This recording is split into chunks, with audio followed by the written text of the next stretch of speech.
Muchas de las doctrinas heredadas por nuestros padres o desde la Iglesia no son más que repeticiones de conceptos que fueron introducidos en el movimiento mesiánico judío entre los siglos II y IV de nuestra era, con el fin de descuartizarlo totalmente y crear un nuevo pueblo separado de Israel y el pueblo judío.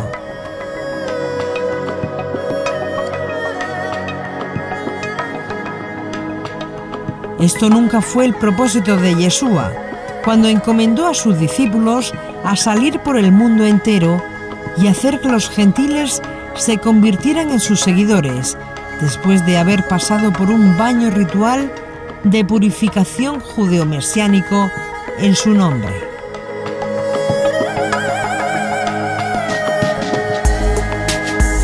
En la búsqueda de saber cuál es la enseñanza original hebrea y mesiánica de la Torá, los profetas, las escrituras y los escritos del Nuevo Pacto, hemos cuestionado todo lo que hemos recibido por medio de la tradición cristiana y lo someteremos a prueba minuciosa, a la luz de las escrituras, entendidas desde una perspectiva hebrea, no griega.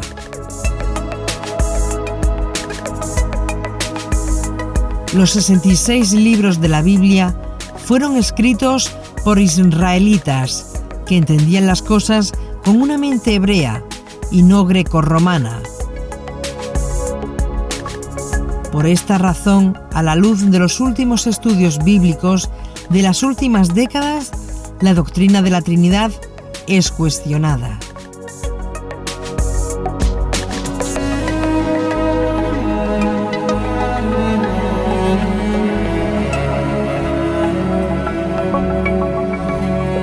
Las cartas de Pablo de Tarso, capítulo 1.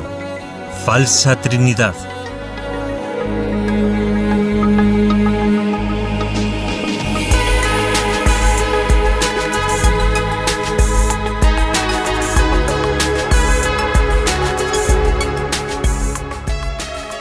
Pablo de Tarso se convirtió en el estudiante más erudito del Mesías, y no solamente por sus escritos, sino que fue la voz autorizada de las enseñanzas de Yeshua, tal como ningún otro apóstol. La teología del rabino Saúl o Pablo de Tarso está enraizada profundamente en la revelación que el propio Yeshua le hizo.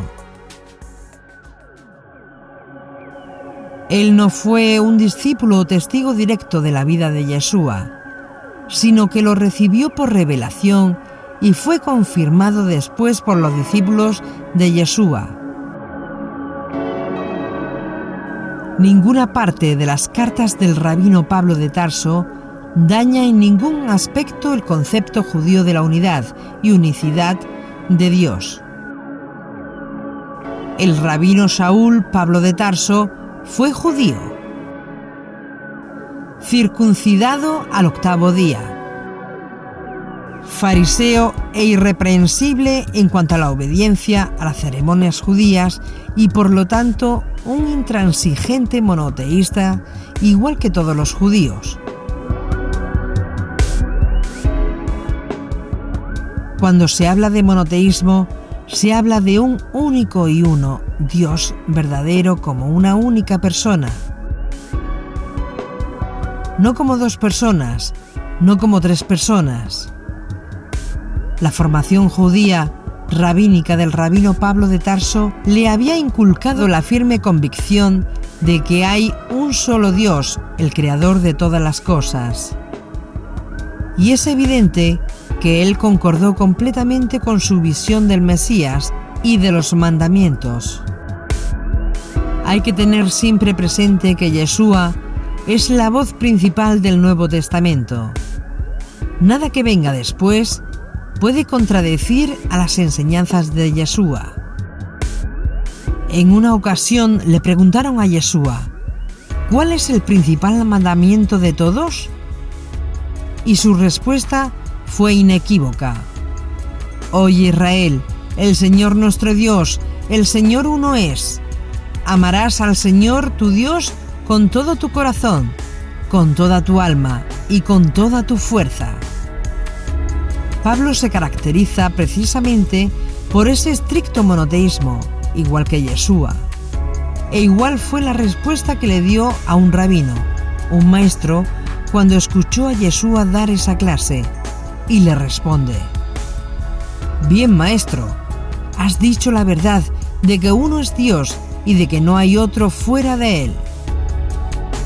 Esa es la herencia judía de Pablo, el Dios unipersonal, y es el fundamento de la creencia de Yeshua y el fundamento de la creencia de Pablo de Tarso.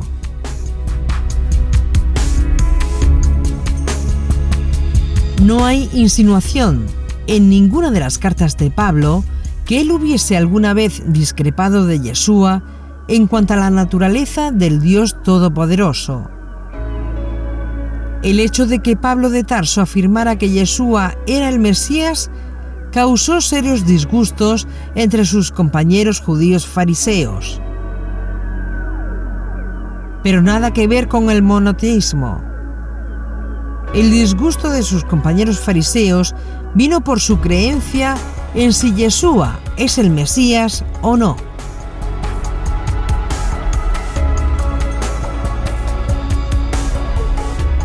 Pero no en cuanto a su creencia de un Dios uno y único. La convicción de que Dios es solo una persona es el fundamento de todos los judíos.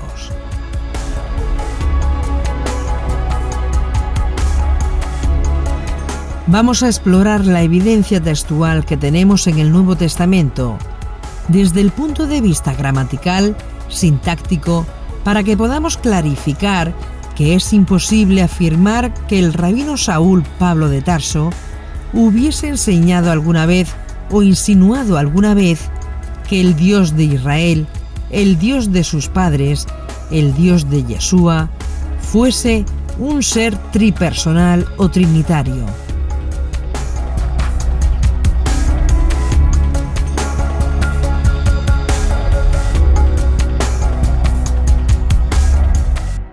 Pero, si el rabino Pablo de Tarso se volvió teológicamente trinitario, ¿cuándo ocurrió eso?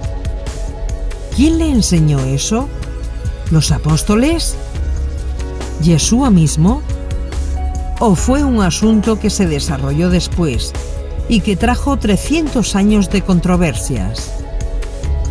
¿O fue un grupo de una secta cristiana específica la que se yergue con ese fundamento? No hay ninguna evidencia que afirme que el rabino Pablo de Tarso enseñara tal cosa como la Trinidad. Es imposible que con la mentalidad judía monoteísta del rabino Pablo de Tarso tal cosa pudiera ocurrir. Vamos a tratar de profundizar este asunto, porque hay total desacuerdo en el hecho de que se pueda citar al apóstol Pablo para apoyar el credo niceno.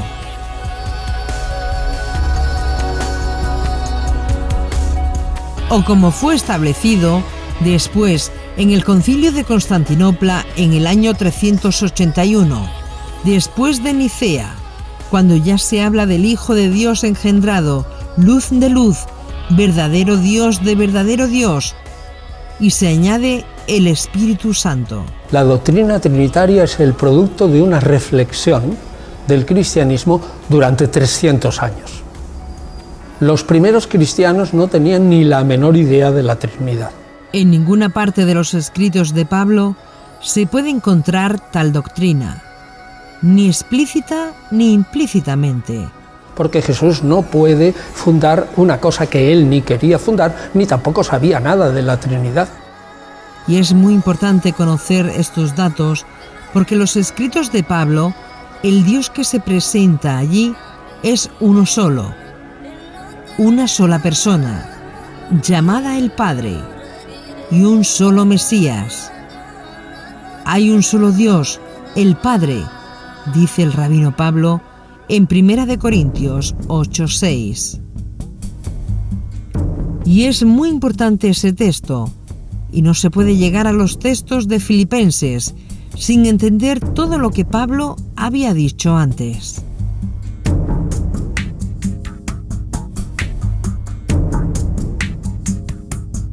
Primera de Corintios 8:6, dice Pablo de Tarso: para nosotros los judíos solo hay un Dios, el Padre.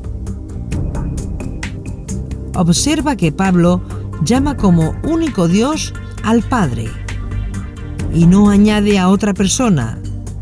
Hubiese sido fácil para Pablo añadir ahí el concepto trinitario del Padre, el Hijo y el Espíritu Santo, y eso hubiese aclarado todo. Pero él nunca hizo tal cosa. Es más, cuando eso aparece en Juan, nada de eso aparece en los escritos más antiguos encontrados.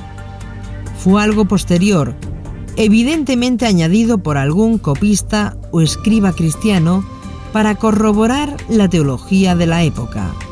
Cada evangelio tiene una historia compleja de su composición, sobre todo el de Marcos y especialísimamente el de Juan, en el que intervinieron muchas manos y que se fue formando lentamente. Y del evangelio de Marcos sabemos que hubo 2 o 3 ediciones, pero una vez que eso se fijaron a finales del siglo I, a lo mejor el evangelio de Juan tardó unos 30 años en formarse y componerse, pero una vez que se empezó a editar en público ya no cambió. La mayoría de los papiros son del año 200 en adelante. Y los grandes manuscritos que recogen normalmente el Nuevo Testamento entero son a partir del año 300. Entonces, lo que sí podemos decirle a la gente es que nosotros, los estudiosos de esas copias de copias y copias, es decir, los estudiosos de los manuscritos, debemos confesar al público que cuando los comparamos entre sí e intentamos descubrir cuál es el texto original, ¿no? Pues si tú tienes varias copias, pues comparándolos puedes hacerlo, y son muchas mentes las que lo están haciendo, cada uno observando con todo cuidado. Sí debemos admitir que nosotros no podemos reconstruir el texto original de los evangelios, que es lo que más puede interesar a la gente, sino en el estado en que ese texto estaba en el año 200. Antes no.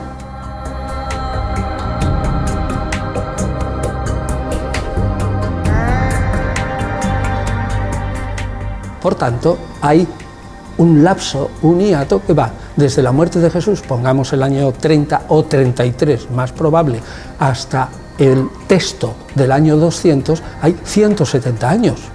Ese hueco por ahora no lo podemos rellenar, no tenemos textos. Salvo que descubramos algo, todos los evangelios presentan ya a un Jesús reinterpretado. La teología lo único que hace es reinterpretar sobre la reinterpretación. El Dios único del monoteísmo de Pablo, que está en armonía con todo lo que Yeshua enseñó, está en armonía con todos los profetas y con toda la Biblia hebrea, en el hecho de que solo hay un solo Dios, y ese único Dios es el Padre. Él es el único y uno, eterno Dios verdadero, y que no hay nada ni nadie fuera de Él. Todo está sujetado a Él, lo bueno y lo malo. Él permite lo aparentemente bueno y lo malo. No hay ninguna fuerza, ninguna entidad, nadie que no esté sujetado a su voluntad, y que Él es el único que existe eternamente, y eso es el monoteísmo judío. Donde tenemos un número, más de uno, no aplica el prefijo mono. Por ejemplo, si hombre tiene 2 esposas, ya no es monógamo, es polígamo. Tan simple como eso. Y esto se aplica a la creencia de Dios. Y por ende, la Trinidad, que establece 3 personas como Dios, ya no es monoteísmo, sino politeísmo, igual que las religiones paganas. No se puede decir que la teología trinitaria y el cristianismo son monoteístas, sino que son politeístas, con 3 dioses.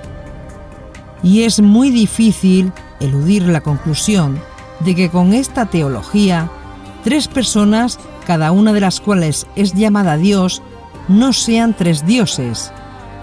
Y eso es incuestionable.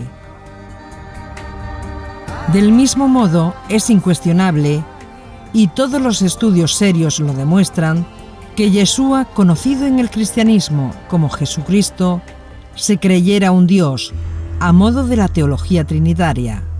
El cristianismo, tal como nosotros lo conocemos, no lo funda Jesús, porque Jesús no puede fundar una cosa que él ni quería fundar, ni tampoco sabía nada de la Trinidad. Es imposible que el hombre y estricto judío, Yeshua, se le pasara esa creencia por la cabeza, por la sencilla razón de que el Mesías prometido por los profetas no encaja de ninguna manera en el Mesías reinterpretado años después de su muerte y resurrección por los creyentes no judíos.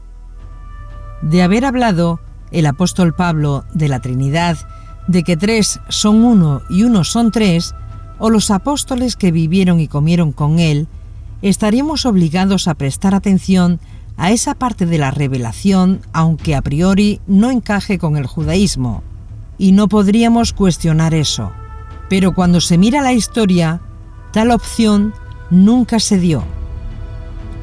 Ni Jesucristo tenía esa teología, ni los primeros apóstoles, ni el rabino Pablo de Tarso.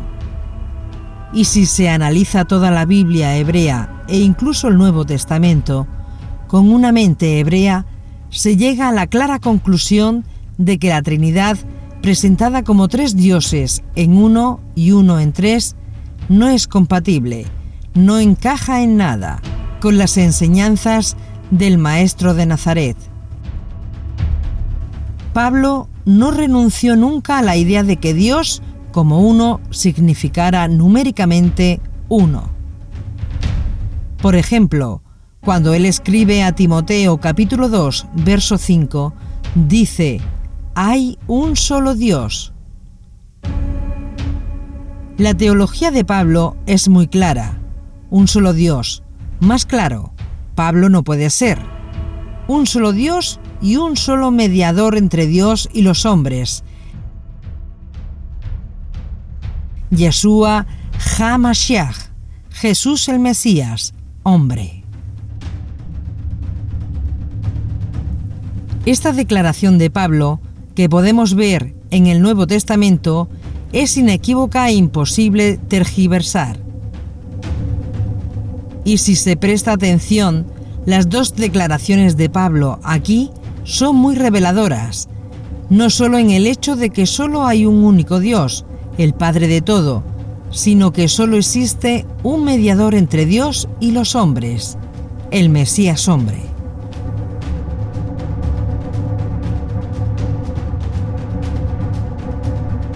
Yeshua es el único hombre mediador entre los hombres y Dios. Por lo tanto, no hay posibilidad de que ningún santo ni virgen cristiana pueda mediar entre Dios y los hombres. El Dios de nuestro Señor Jesucristo el Mesías, que podemos leer en el Nuevo Testamento, es una expresión que Pablo utiliza constantemente en sus cartas. Por ejemplo, en Efesios 1:17, el Dios de nuestro Señor Jesucristo, el Padre de Gloria. Y después dice: hay un cuerpo, hay un espíritu, hay un Señor, hay una fe, hay una purificación, un bautismo. Y después dice: un Dios y Padre de todos. De este modo, todo el mundo puede entender que la expresión una esperanza es numéricamente una. En Gálatas, capítulo 3, verso 20, también escrito antes que Filipenses, cuando el rabino Pablo dice: «Y el mediador no lo es de uno solo, pero Dios es uno». El Dios de Pablo es uno, no dos, no tres. Hay una completa consistencia en los escritos de Pablo, cuando habla de Dios como una persona sola, el Dios de Yeshua.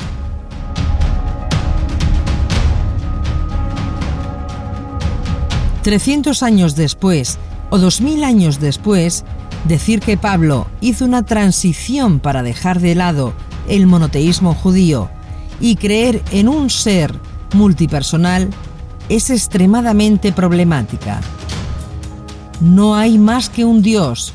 Así escribe el rabino Pablo de Tarso, 1 Corintios 8, y más adelante dice: pero no en todos hay este conocimiento. Esas declaraciones son muy espectaculares, muy irracionales, muy judías. Si analizamos el Nuevo Testamento con la mentalidad o conocimientos hebreos sobre el Dios de Israel, el rabino Pablo nunca atentó contra la unidad de Dios. Por lo tanto, el perro de 3 cabezas en la mitología griega, que vigilaba las puertas del Hades con un cuerpo y 3 cabezas, esa figura no cabe en el pensamiento de Pablo de Tarso, o en el pensamiento de Yeshua, o en el judaísmo de Yeshua.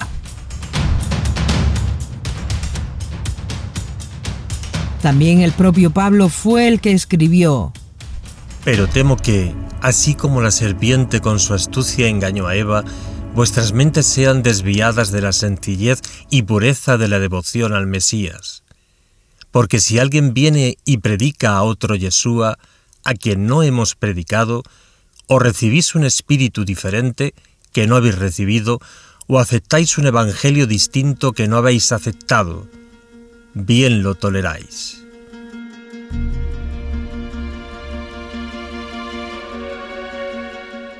Ya en los propios días de Pablo se vislumbraba gente no judía hablando de otro Yeshua, del que el rabino judío Pablo de Tarso estaba enseñando.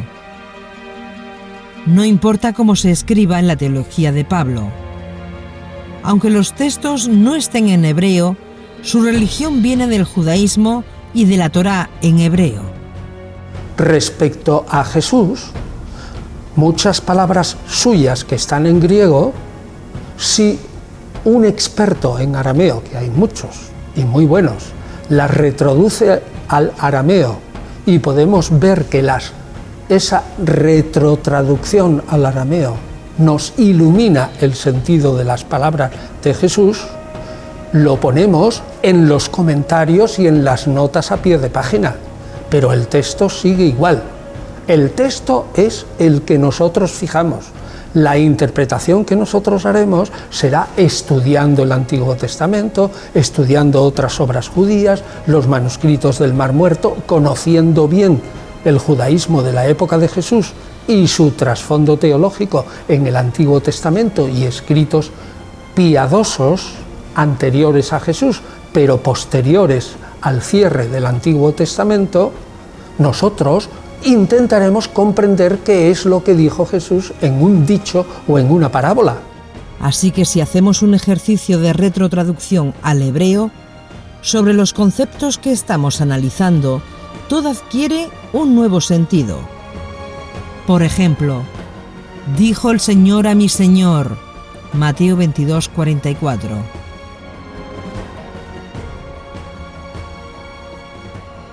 Si tomamos un ejemplo de la Biblia hebrea, leemos: el Señor le dijo a mi Señor, Salmos 110:1. Elohim, Dios, es llamado en la Biblia muchas veces Adonai, mi Señor. Adonai, que es en plural, pero no una pluralidad numérica, sino una pluralidad de propiedades. Las propiedades de Elohim, conceptos arraigados en el judaísmo. Y por otro lado, Yeshua, nuestro Señor, Adoní, no Adonai, sino Adoní, mi Señor, pero en singular.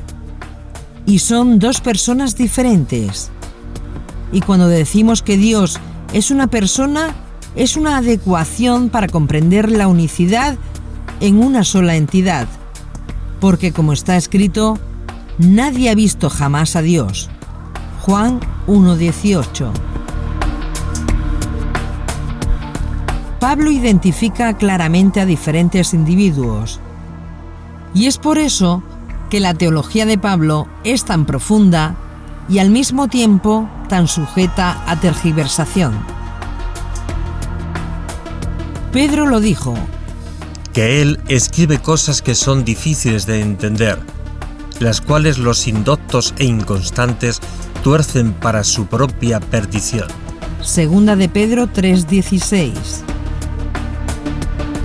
Otro concepto importante es que en el judaísmo, un profeta, un rey, un enviado, el Mesías, pueden usar el título de Dios. Cuando Dios envía uno o varios emisarios, ya sea ángeles o profetas, a cumplir misiones terrenales, la teología judía ve en ese acto lo que nosotros conocemos hoy día como poder legal.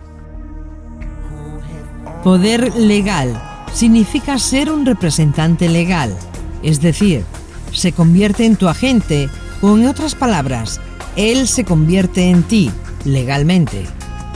Él deja de ser una persona natural y se transforma en una persona legal, capaz de representarte.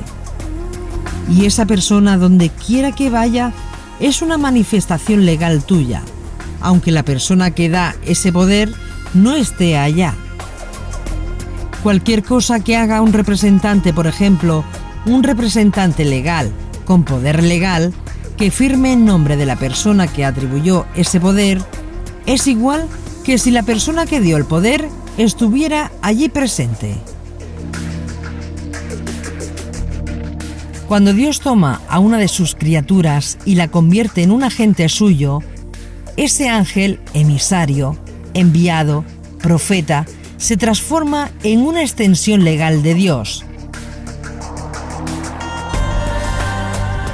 Y donde un enviado así llega, es como si Dios mismo hubiese llegado. Cuando un ángel así hablaba, es como si Dios hablara. Cuando un ángel o emisario así actuaba, es como si Dios actuara. No en sentido ontológico, pero sí en sentido jurídico. No en forma natural, pero sí en forma legal. Y esto es el judaísmo que aprendió Yeshua.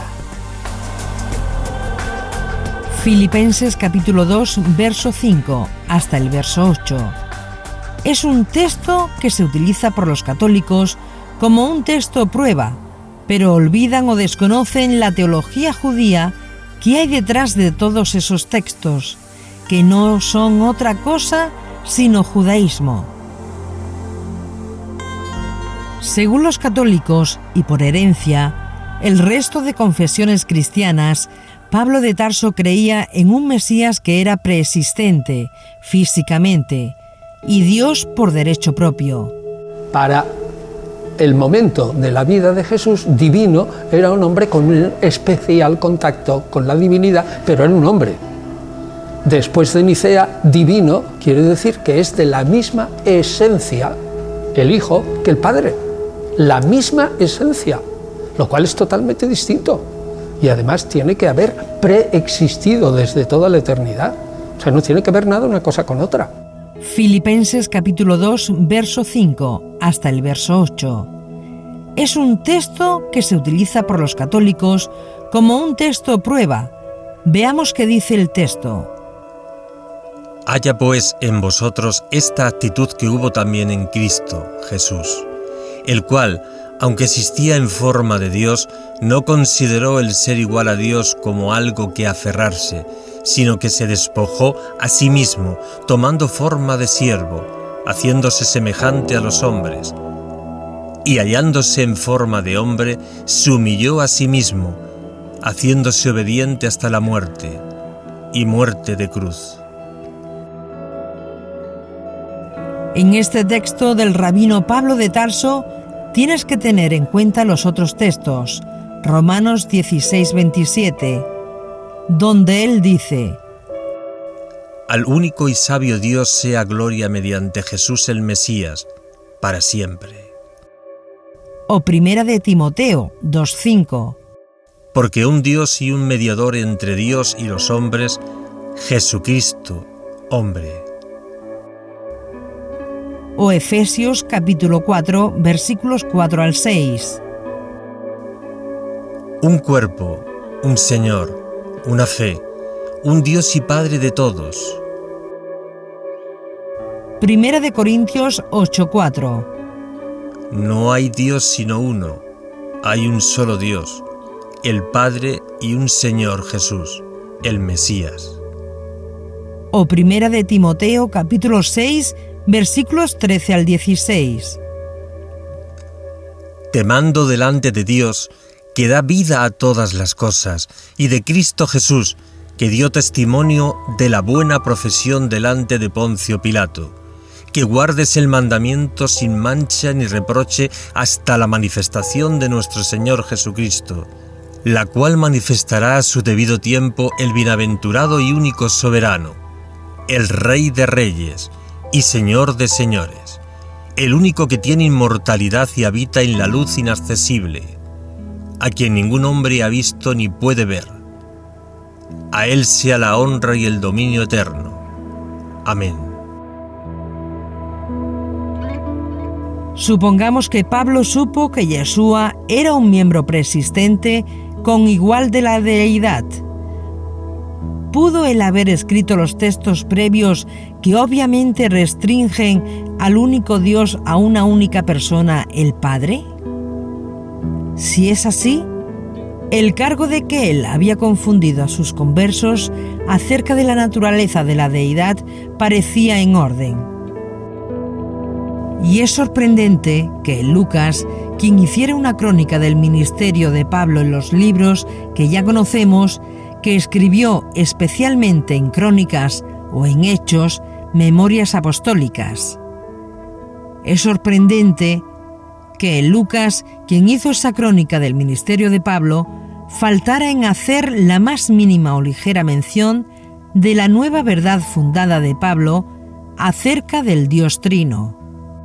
Es la tendencia actual de la interpretación paulina y creo que se irá imponiendo poco a poco que la interpretación de Pablo por parte de esa escuela que surge con potencia 30 o 40 años después de su muerte, interpreta a Pablo de una manera no totalmente correcta. Pablo hizo una afirmación de sí mismo: no he rehuido anunciar de todo el consejo de Dios. Hechos capítulo 20, verso 27. Y Pablo hizo repetida mención al Dios único, refiriéndose al Padre solo, aun en contextos donde ambos Padre e Hijo son mencionados juntos. Analizando el texto que sea, podemos observar que hay una ausencia de cualquier ambigua declaración mostrando a Jesús como siendo el Dios hombre preexistente, un miembro de la deidad eterna, o mereciendo completamente el título de Dios en sentido absoluto.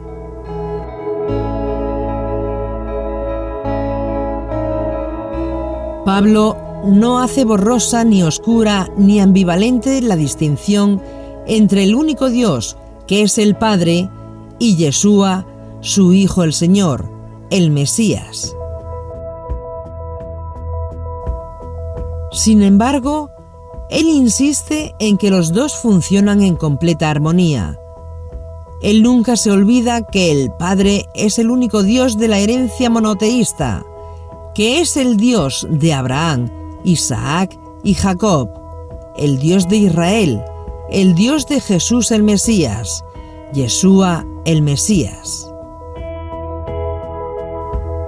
Y es desconcertante pensar que en el medio de toda su insistencia de que Dios es una única persona, Él nos hubiera pedido creer, sin explicación, que Yeshua también era el único Dios. Semejante drástico derrocamiento de la estructura de la religión hebrea hubiera despertado la cólera de todo el pueblo judío, incluidos los primeros apóstoles, Pedro, Jacobo, entre otros, y hubiese sido una controversia prolongada.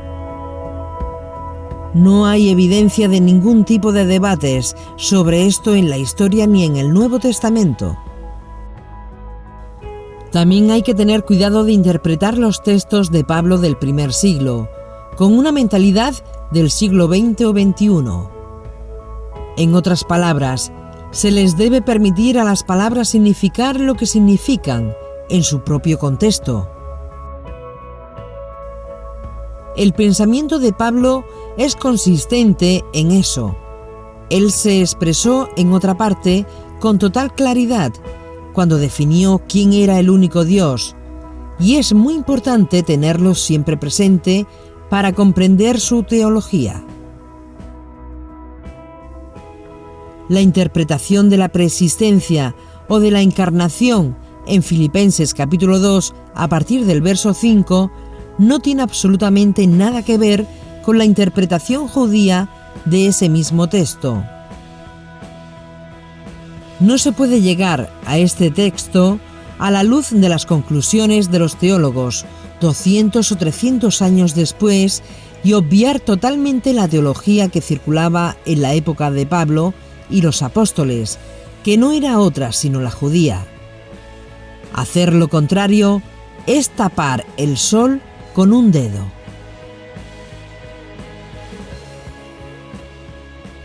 Esas interpretaciones por los padres de la Iglesia en los siglos que siguieron a la conclusión de los escritos del rabino Pablo de Tarso no tienen nada que ver con una interpretación judía sobre el Mesías judío y sobre el Dios de Israel.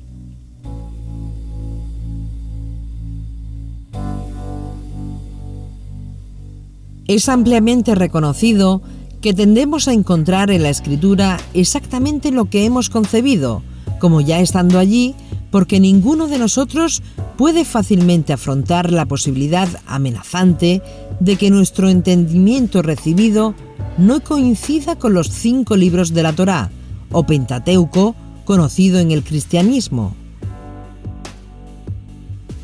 El contexto en los comentarios de Pablo en Filipenses 2 presenta al apóstol urgiendo a los miembros de su congregación a ser humildes. Ese es el tema, el objetivo, esa es la meta de esos escritos de Pablo. Pablo no está escribiendo un tratado de teología en Filipenses 2. Pablo está pidiendo a los miembros de la comunidad a ser humildes. Ese es su objetivo. Es ético, no teológico. Porque imaginémonos por un momento en la posibilidad de que Pablo hubiese hecho cumplir esta simple lección de humildad, pidiendo a sus lectores adoptar el estado de ánimo de uno que, habiendo sido eternamente Dios, tomó la decisión de hacerse hombre. Imaginemos un momento a Pablo pidiendo a hombres de carne y hueso que sean humildes. Y si imaginamos a Yeshua como Dios preexistente que decide hacerse hombre, ¿es esa clase de comparación relevante a nuestra condición humana? ¿Podría ser alcanzable para el ser humano lo que hizo Yeshua? De humillarse a sí mismo hasta la muerte. Si Él es Dios, ¿puede ser eso relevante para ti? Si Jesucristo lo hizo, porque es Dios. Pero, ¿una persona qué puede hacer? ¿Qué podría hacer un simple hombre? ¿Cómo podríamos hacer lo mismo si no somos Dios? ¿Cómo puede Pablo comparar las acciones de un Dios de forma relevante a nuestra condición humana? Para el momento de la vida de Jesús, divino, era un hombre con un especial contacto con la divinidad, pero era un hombre. La respuesta que da el judaísmo es que el Mesías existía en la mente eterna de Dios, cuando creó todo el mundo. Existía como una idea, como una meta, como un objetivo, como un fin, pues, por y para Él fueron creadas todas las cosas. Podría parecer también extraño que el rabino Pablo se refiera al preexistente Yeshua como Yeshua el Mesías, leyendo retrospectivamente la eternidad el nombre de oficio que recibió en el nacimiento. No olviden que el rabino Pablo de Tarso, en otros textos, no vacila en llamar a Yeshua un hombre claramente. Él define frecuentemente el rol del Mesías utilizando los paralelos entre Adán el hombre y Yeshua el hombre. Primera de Corintios 15, versos 45 al 47. Así también está escrito: fue hecho el primer hombre Adán en alma viviente, el postrer Adán en espíritu vivificante, mas lo espiritual no es primero, sino lo animal, luego lo espiritual. El primer hombre es de la tierra terrenal, el segundo hombre es el Señor del cielo. Del cielo quiere decir espiritual. Adán era terrenal y Yeshua era espiritual. ¿Pero qué quiere decir Pablo aquí? Porque si se interpreta con la teología católica, que es de 200 a 300 años después, podemos malinterpretar el mensaje del autor. El concepto hombre terrenal y hombre espiritual es un concepto judío que veremos más adelante. Pablo insiste en que Yeshua, aún incluso para su segunda venida, vendrá como un hombre, como Adán, que fue hecho del polvo de la tierra.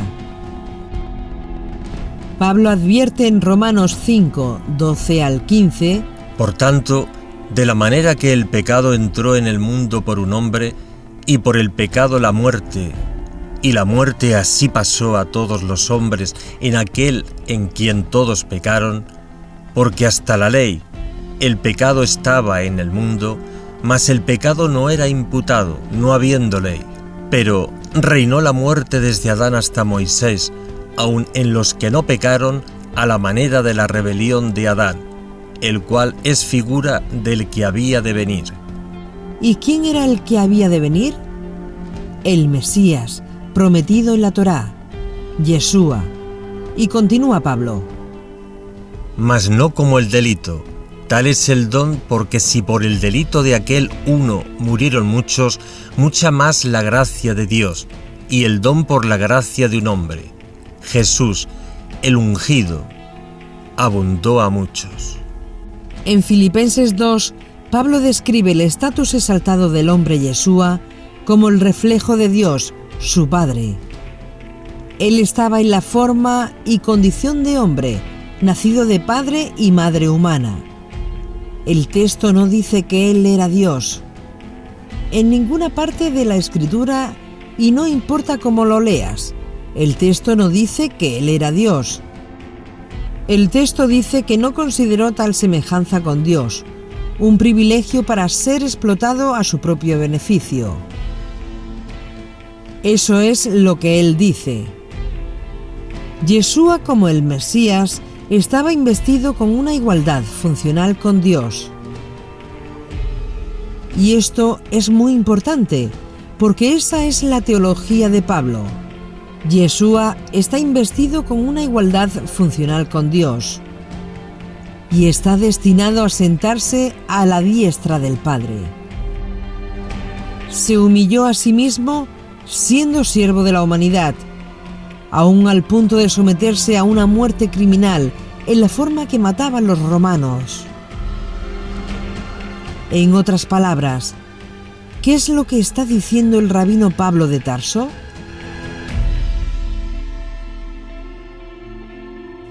Pablo está diciendo que Yeshua no tomó ventaja de su posición real como representante absoluto y plenipotenciario de Dios, sino que adoptó por libre decisión, nadie lo obligó, por libre voluntad, el carácter de un esclavo.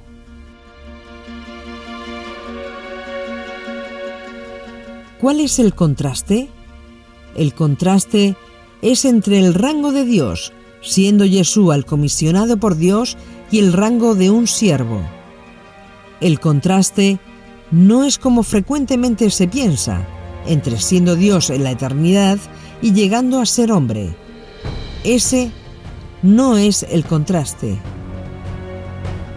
El contraste es entre el rango de Dios siendo Yeshua el comisionado por Dios y teniendo el rango de un siervo. En otras palabras, renunciando a su derecho de gobernar y rehusando la oferta de tener el poder de los reinos de este mundo que incluso Satanás se los ofreció. Yeshua obedientemente interpretó el rol de un siervo dispuesto a sufrir en manos de un mundo hostil. Lo que Pablo tenía en mente es la carrera del hombre, Yeshua el Mesías, no la encarnación de un miembro preexistente de la divinidad. La humildad de Yeshua es el hombre opuesto de la arrogancia de Adán. Yeshua no abusó de su estatus de Dios, que le fue dado para reflejar a Dios, su Padre, ni tampoco se aprovechó de su privilegio para fines egoístas. Adán, bajo la influencia de Hasatán, trató de asirse a una igualdad con Dios, a la cual no tenía derecho.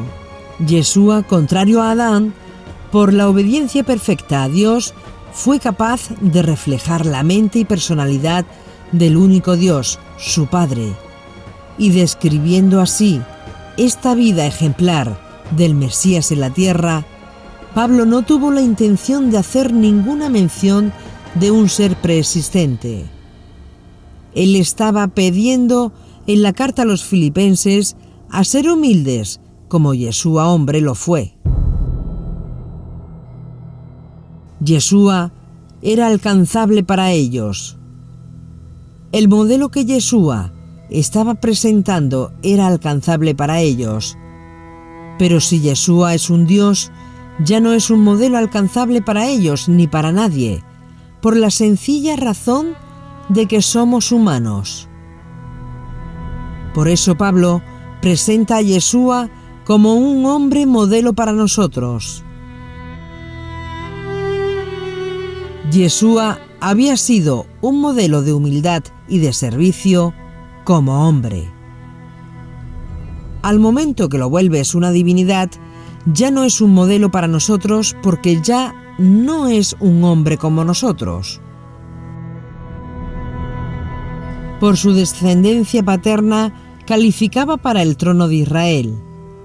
Yeshua era candidato a través de la línea sanguínea de su padre Yosef, de la simiente de David, y solo por vía paterna, que según la ley judía establece entre otros requisitos a las personas candidatas al trono de Israel.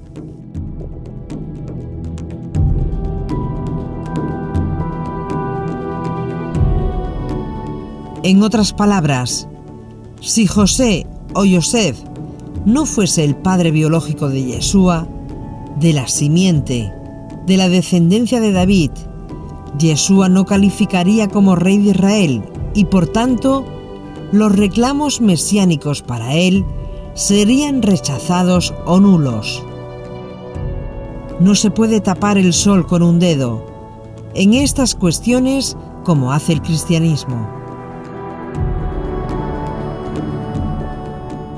En el momento que se establece, bajo dogmas irrefutables por los católicos, que Dios bajó a la tierra y en la persona del Espíritu Santo engendró a Jesús en María, siendo esta virgen antes y después del parto, estamos torciendo la realidad y entramos en una espiral de suma y sigue de dogmas irrefutables sin sentido. Por unos momentos vamos a posicionarnos en el pensamiento teológico cristiano, porque ellos mismos son víctimas de la tradición.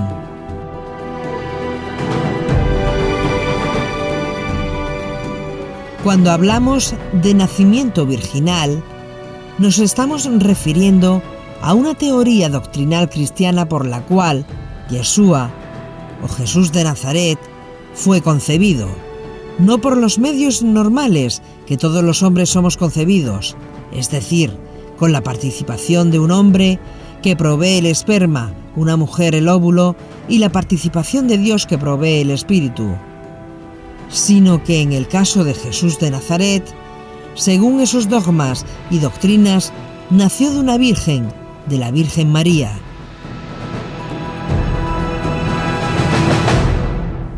Sin que mediara en el acto ninguna participación de varón alguno, sin que mediara en el acto la participación de José, su marido.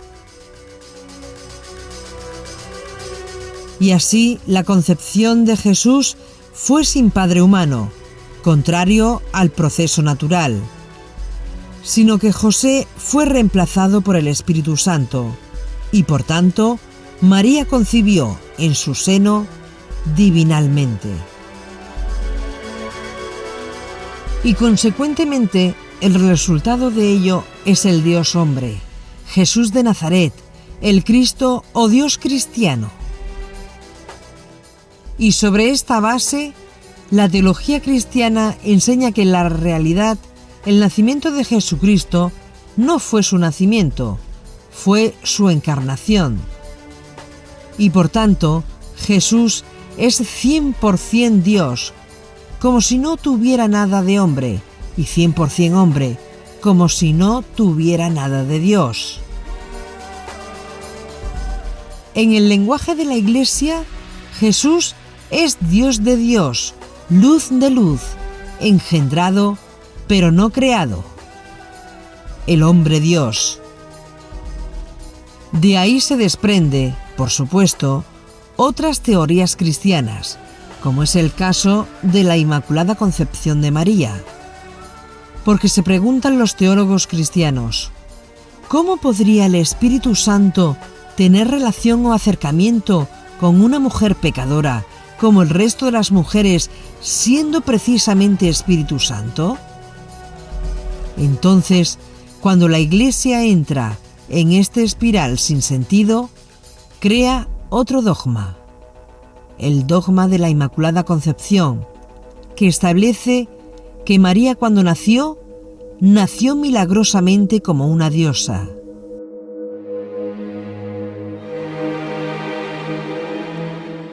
Pues una gracia especial de Dios se derramó sobre ella cuando fue concebida, para que no tuviera ningún tipo de pecado y por lo tanto María fue preservada del pecado original, siendo entonces, por definición, una mujer pura, santa y perfecta. Pero en el judaísmo no existe el pecado original, sino una mala inclinación al mal, que todos experimentamos, incluido el hombre Jesús de Nazaret. Y según el judaísmo, cada uno es libre de hacer el bien o el mal. Para un cristiano, si Jesús no nació por obra y gracia del Espíritu Santo, sin la intervención de José, entonces Jesús no es libre del pecado original que se transmite sexualmente de padres a hijos. Y si Jesús fue concebido en pecado, como todos los hombres que nacen, entonces lógicamente no puede salvar a ningún hombre, porque él mismo requeriría salvación. Esa es la lógica cristiana. Y con la mira de proteger al Salvador, se creó el dogma del nacimiento virginal. Si el Cristo católico nació de un padre humano, entonces no es el Hijo de Dios. Eso es lo que la teología cristiana dice. Si Jesús no nació de padre humano, entonces no puede ser el Hijo de Dios. Y como el ángel le dijo a María, y efectivamente está escrito en el libro de Lucas, será llamado Hijo de Dios.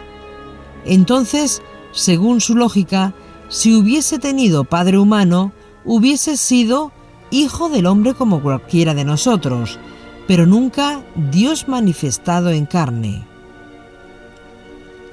De ahí se deduce que si el Cristo católico tuvo como padre a José o a otro hombre, entonces no puede ser el Salvador. Según el cristianismo, el Padre transmite el pecado original y, por tanto, si una mujer concibe de un hombre, el niño que nazca de ahí viene ya marcado con el pecado original. Con la mira de salvar a Jesús del pecado original, Dios permitió que José no participara en la formación de Jesús, sino que lo reemplazó por el Espíritu Santo. Y debido a esto, Jesús fue concebido sin pecado y nacido sin pecado. Y solamente así tiene méritos para salvar a los hombres pecadores. Y como fue concebido por el Espíritu Santo, es Dios, como si no tuviera nada de hombre. Pero como nació de mujer, es hombre como si no tuviera nada de Dios. Esta es la posición cristiana aproximada, ya sea católica, protestante o evangélica. Ambas teologías se resumen en una sola declaración. El Cristo cristiano es Hijo de Dios, nacido de mujer, pero no de hombre. Dios manifestado en carne y el nacimiento virginal es lo único que puede garantizar y explicar este misterio. Pero lo que los católicos llaman misterio está perfectamente explicado en la teología judía.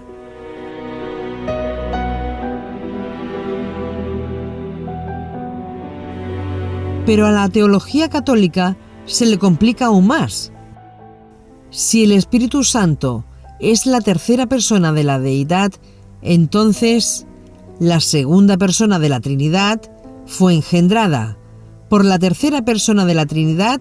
Entonces, ¿de quién es hijo Jesucristo? ¿Del Padre, que es la primera persona de la Trinidad? ¿O del Espíritu Santo, que es la tercera persona de la Trinidad? Si decimos que Jesús es hijo de Dios Padre, ¿cómo explicamos que fue concebido por el Espíritu Santo? Y si decimos que es el Hijo del Espíritu Santo, estamos en serios problemas, porque Ruach en hebreo es femenino, Ruach HaKodesh, o Espíritu Santo, es femenino en hebreo, no es masculino. Así que no importa cómo se ponga, el asunto se les complica seriamente a los teólogos cristianos. Y es por esta razón que el tema se vuelve un argumento circular que no tiene fin. Pero, ¿por qué sucede esto? La respuesta es simple. Por acercarse a las escrituras judías con una mentalidad no judía y con una metodología no judía de interpretación de las escrituras. La propuesta correcta sería, si las escrituras son un banco de información judía, acercarse a ellas con una mentalidad no judía y con un sistema de interpretación ajeno y extraño a la fe judía, nos va a llevar siempre a una peligrosa desviación de la verdad de la Torá.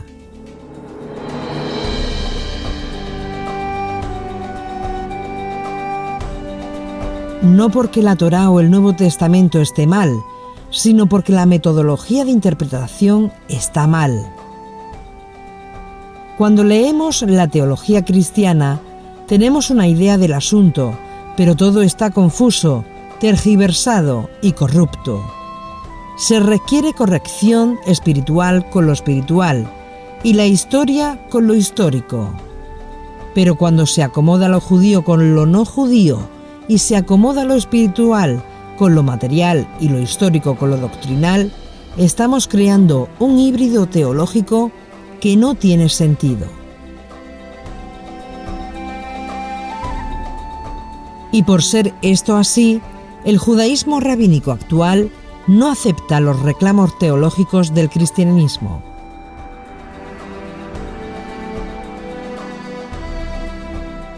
Y esa es la razón.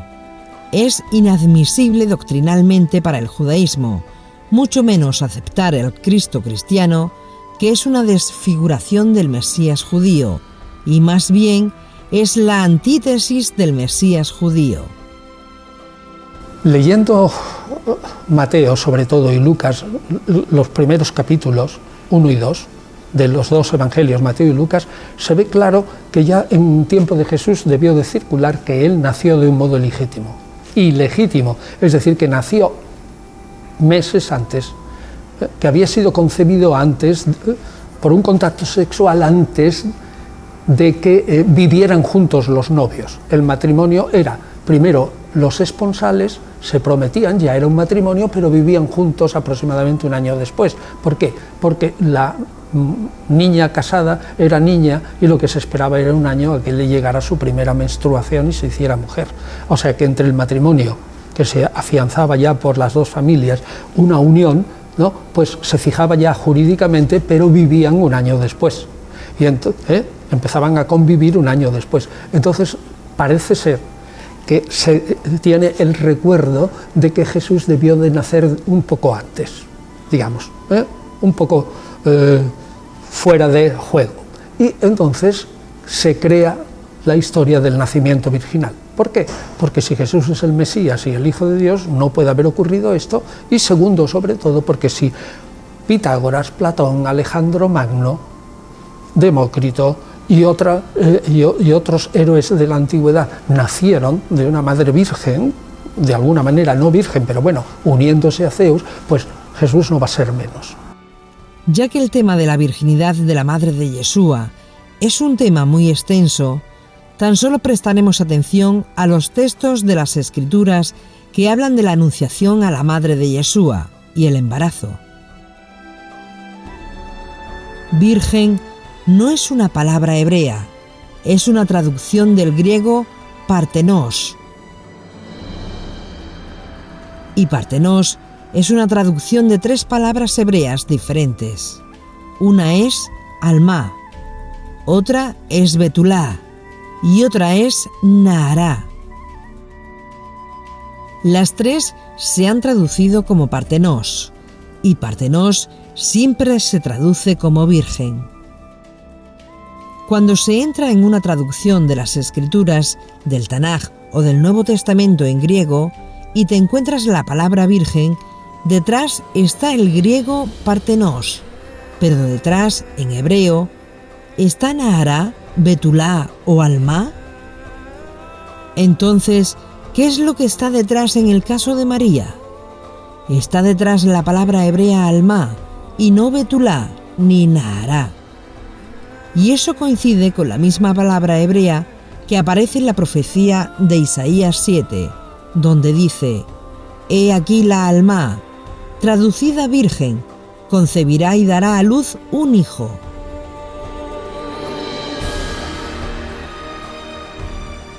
Entonces, ¿qué significa virgen en el mundo judío? Y esto es muy importante conocerlo. Todo depende de si estamos en presencia de nahará, de betulá o de alma. Esas 3 cosas. Una mujer que nunca ha tenido relaciones sexuales puede ser vista como betulá, porque no hay experiencia sexual, sino incapacidad, y nunca ha conocido varón. Tiene capacidad para reproducirse, pero nunca ha conocido varón. Otra es alma, que es una joven que no ha alcanzado todavía la edad de la pubertad y no ha tenido todavía su primera menstruación y todavía no ovula y no puede concebir.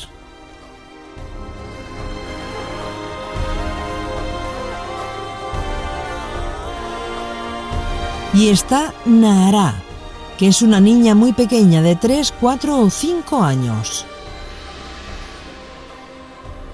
En otras palabras, la virginidad de la madre de Yeshua tiene base judía, e inclusive en tiempos de Yeshua, los distintos grupos de judíos de la época discutían este asunto. Principalmente las escuelas de Hillel, por un lado, y la escuela de Shammai por otro lado. Cuando en el judaísmo a una persona se le llama Hijo de Dios, como a Jesús de Nazaret, quiere decir que es una persona destinada por Dios, en su pensamiento eterno, a su servicio exclusivo. Por eso, si analizamos la Biblia hebrea con atención, podremos ver que el profeta Jeremías también es llamado Hijo de Dios, entre muchos otros. Y vino a mí la palabra del Señor, diciendo: antes que yo te formara en el seno materno, te conocí, y antes que nacieras te consagré, te puse por profeta a las naciones. Entonces dije: ah, Señor Dios, he aquí, no sé hablar, porque soy joven. Jeremías 1:5.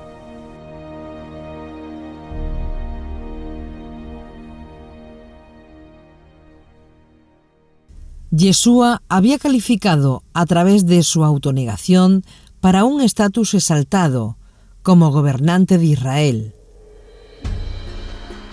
Como anunció el Salmo 2 antes de que naciera, o como fue preguntado por Pilatos: entonces, ¿eres tú rey? ¿Y cuál fue la respuesta de Yeshua?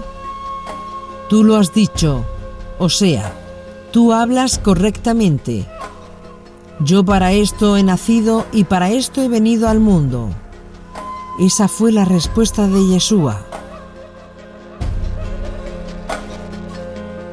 Yeshua venció la ambición natural de conquistar al mundo por ser obediente a Dios.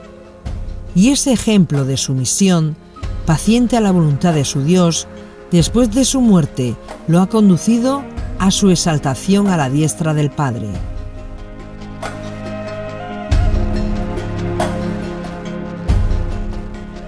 En Filipenses 2:7 no hay mención de ser nacido, y eso es muy importante. De hecho, la palabra griega genomenón significa viniendo a ser. Es decir, Yeshua adoptó el estatus de siervo y se nos reveló como un hombre común, con todos los derechos que ya tenía. Rey de Israel, y el Mesías, prometido en la Biblia hebrea o Torá, que restaurará el mundo. El punto crítico para entender todo este texto es que el punto a comprender es que no fue un miembro preexistente de la Trinidad, que había recobrado una posición temporalmente renunciada. Esa no es la teología de Pablo, sino que un ser humano real, el Mesías, el ungido, en quien el carácter del Padre estaba perfectamente reflejado, había demostrado humildad y obediencia, y había sido sumamente vindicado y exaltado por Dios. Pablo, en otro lugar, describe la carrera de Yeshua como una demostración de humildad, cuando él señala: por amor a vosotros se hizo pobre, siendo rico para que vosotros, en su pobreza, fueseis enriquecidos. 2 Corintios capítulo 8, verso 9. El Mesías, aunque designado rey de Israel y del mundo, se sacrificó a sí mismo por otros, sin hacer, por supuesto, las mismas afirmaciones que Yeshua. Pablo usa un lenguaje similar de su propia carrera. Pablo dice eso de él mismo. Pablo dice, por ejemplo: como pobre, pero enriqueciendo a muchos, como no teniendo nada, pero teniéndolo todo. Y después dice: no buscamos gloria de los hombres, aunque podríamos haceros carga como apóstoles del Mesías.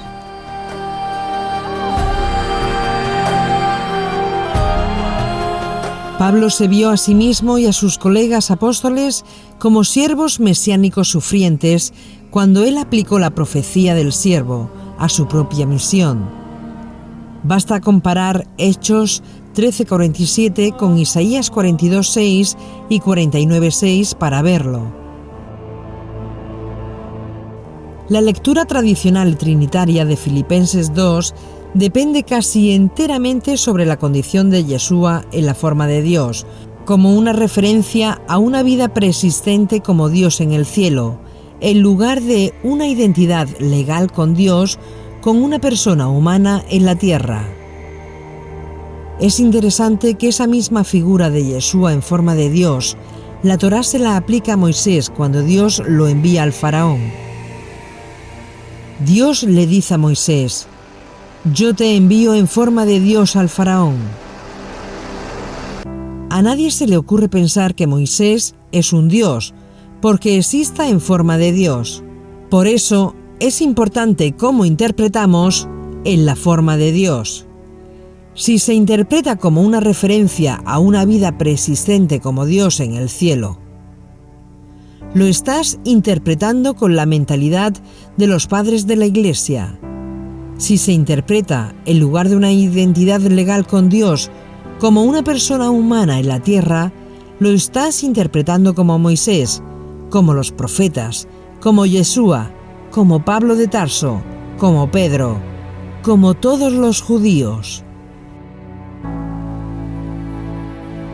Es importante que el verbo era, en la frase «era en la forma de Dios», ocurre frecuentemente en el Nuevo Testamento y de ninguna manera lleva el sentido de existiendo en la eternidad, aunque algunas versiones tratan de forzar ese significado. Por ejemplo, en 1 Corintios, capítulo 11, verso 7, Pablo dice: que un hombre no debe cubrirse la cabeza, porque él es imagen y gloria de Dios. Y ese verbo es, aquí es una forma del mismo verbo vertido, era, que describe Yeshua como en la forma de Dios.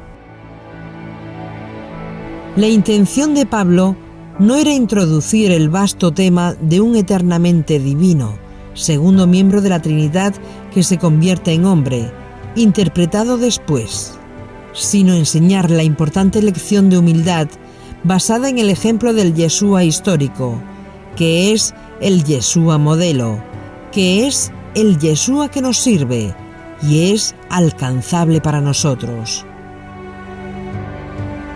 No hay una evidencia clara en este texto de Filipenses 2 de que Pablo fue un trinitario, de que Pablo creía en la doctrina de la encarnación, sino que fue una interpretación dada 300 años después.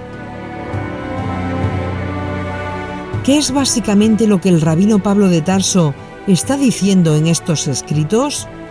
Que adoptemos la misma aptitud, como el Mesías Yeshua, quien siendo hombre igual que nosotros, pero teniendo estatus divino, no consideró su igualdad con Dios, algo para ser explotado para su propio provecho, sino que no hizo nada correspondiente a su rango, sino que tomó el rol de un esclavo, y fue como el resto de los hombres. Pareciendo ser un hombre ordinario, se humilló a sí mismo. Esta declaración en Yeshua no era cualquier cosa, porque Yeshua era el Mesías de Israel, y también era el candidato al trono, descendiente de la sangre real de Israel. Y se hizo pasar por un hombre ordinario, se humilló a sí mismo por medio de ser obediente hasta el punto de la muerte. Incluso con la más terrible forma de muerte que existía en aquella época, la crucifixión de los romanos. No hay nada en el texto que demande de nosotros pensar que era un ser preexistente. La exaltación del Mesías a la diestra de Dios se da históricamente a través de la resurrección y no antes. Y así está escrito en la Biblia hebrea en el Salmo 110, verso 1. Y ha sido bien argumentado de que el texto, en el nombre de Yeshua, toda rodilla se doblará. En el texto no dice al nombre de Yeshua, dice en el nombre de Yeshua. Por la autoridad de Yeshua, toda rodilla se doblará y reconocerá que el Dios de Yeshua es el único Dios verdadero, eternamente y para siempre.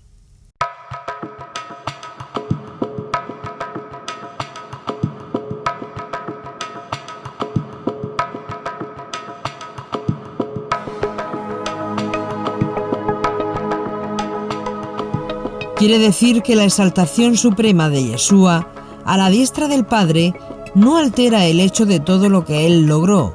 Es exclusivamente para la gloria de Dios, su Padre.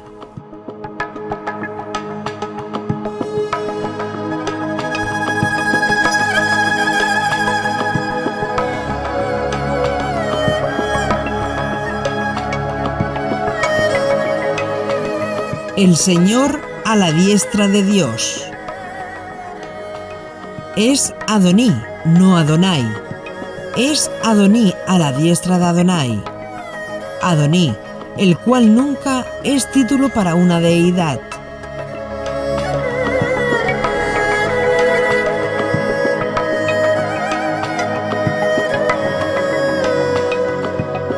A la hora de entender la teología de Pablo, él no está intentando ganar hombres para que crean en un ser preexistente. Él no tuvo que establecer la viabilidad de hablar de la sabiduría preexistente. Semejante lenguaje era comúnmente usado, era un terreno conocido y fue sin duda familiar para mucha gente no judía.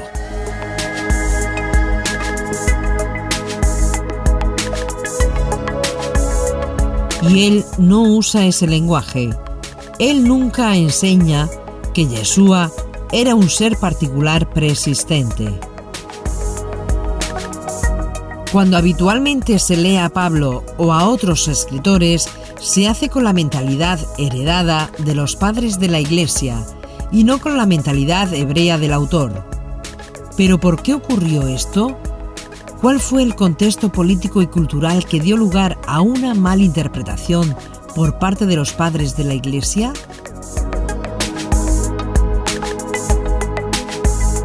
Esta respuesta se dará en el próximo capítulo y nos ubicaremos en el contexto apropiado para comprender la epístola a los Gálatas, escrita por Pablo de Tarso.